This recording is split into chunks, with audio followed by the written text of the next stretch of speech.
அடி விவசாயம் யூடியூப் சேனலை சப்ஸ்கிரைப் பண்ணாதங்க உடனே சப்ஸ்கிரைப் பண்ணிக்கங்க. கூடவே அந்த பெல் பட்டனை கிளிக் பண்ணிக்கங்க புத்தம் புதிய தகவலுக்கு. ஹலோ வணக்கம் சார், நான் செந்தில்குமார் பேசுகிறேன். நேற்று அந்த பறவை ஓட்டுறதை பற்றி போட்டிருந்தோம். அதில் நிறைய பேர் புரியலன்னு கேட்டிருந்தாங்க, எப்படி பண்ணுறதுன்னு கேட்டாங்க. ஸோ அவங்களுக்காக இதை திருப்பி மறுபடியும் காமிக்கிறது.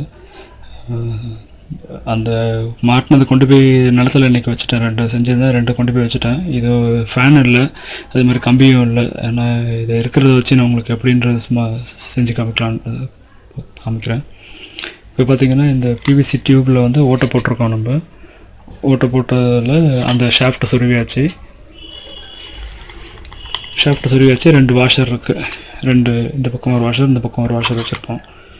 இந்த வாஷர் என்ன பண்ணுறேங்க, கொஞ்சம் எம்சிஎல் போட்டு இந்த பக்கமாக வெளிப்பக்கமாக இந்த பக்கம் எம்சிஎல் போட்டு விட்டுடுங்க. அதே மாதிரி இந்த பக்கமாக எம்சிஎல் போட்டு கொஞ்சம் விட்டுடுங்க.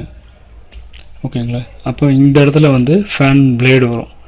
ஸோ ஃபேன் பிளேடையும் வந்து எம்சிஎல் போட்டு தடவி ஒட்டிடுங்க. அதை அந்த ஷாஃப்ட்டில் வந்து ஒரு ஓட்டை இருக்கும், ஏற்கனவே ஒரு ஓட்டை இருக்கும். அந்த ஓட்டைக்குள்ளே வந்து அந்த ஸ்ட்ரே ஒயரோ இல்லை கொஞ்சம் தடிமனான அதுக்கு அந்த ஓட்டைக்குள்ளே போகிற அளவுக்கு தடிமனான ஒரு கம்பியை வந்து நுழைச்சிட்டு அதை என்ன பண்ணுங்க, இந்த பக்கம் இப்படி வச்சுட்டு சுற்றி விட்ருங்க. அதை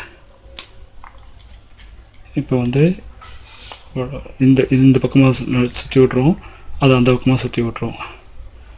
வேணும்னா இன்னொரு சுற்று கூட இப்படி சுற்றி விட்டுலாம்.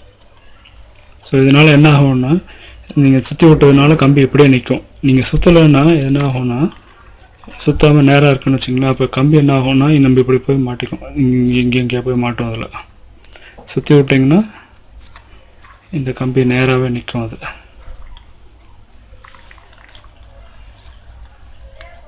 இந்த ஸ்ட்ரே ஒயர் மேலே இருக்க வெறும் இந்த கோடு தான். அது சும்மா உங்களுக்கு காமிக்கிறதுக்கு புரிய வைக்கிறதுக்காக வச்சு பண்ணுறேன். ஏங்க சார், அவ்வளோதான். இதே மாதிரி இந்த எம்சிஎல் வச்சு ஓட்டுறப்ப இது ரொம்ப இந்த வாஷர் ரொம்ப ஒட்டி இந்த டியூபோட ரொம்ப வச்சு ஓட்ட வேணாம். கொஞ்சம் ப்ளை இருக்கட்டும். அதில் கொஞ்சம் ப்ளை இருந்தாலும் சுற்றி ஃப்ரீயாக சுற்றிட்டு இருக்கோம். இந்த பக்கமாக கொஞ்சம் கேப் விட்டு இந்த பக்கம் கொஞ்சம் கேப் இருக்கட்டும், இங்கே எம்சிஎல் விட்டுடுங்க. இதே மாதிரி இந்த பக்கம் கொஞ்சம் கேப் இருக்கட்டும், இந்த எம்சிஎல் விட்டுடுங்க. அப்போ என்னன்னா ஷாஃப்ட்டு இந்த பக்கம் அந்த பக்கம் உள்ளே ஓடி வந்துடாது, முன்னாடி வராது, பின்னாடி போகாத மாதிரி நேரம் நின்றுடாது.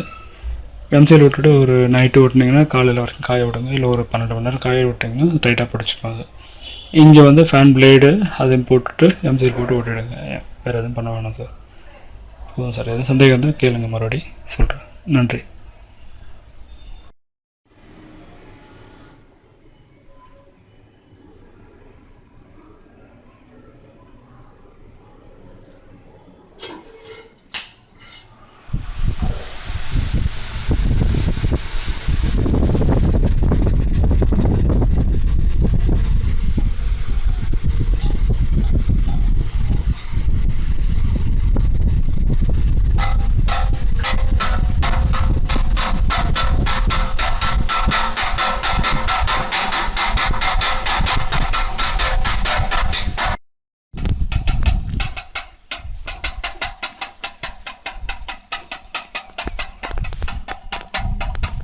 அடி விவசாயம் யூடியூப் சேனலை சப்ஸ்கிரைப் பண்ணாதங்க உடனே சப்ஸ்கிரைப் பண்ணிக்கங்க. கூடவே அந்த பெல் பட்டனை கிளிக் பண்ணிக்கங்க புத்தம் புதிய தகவலுக்கு.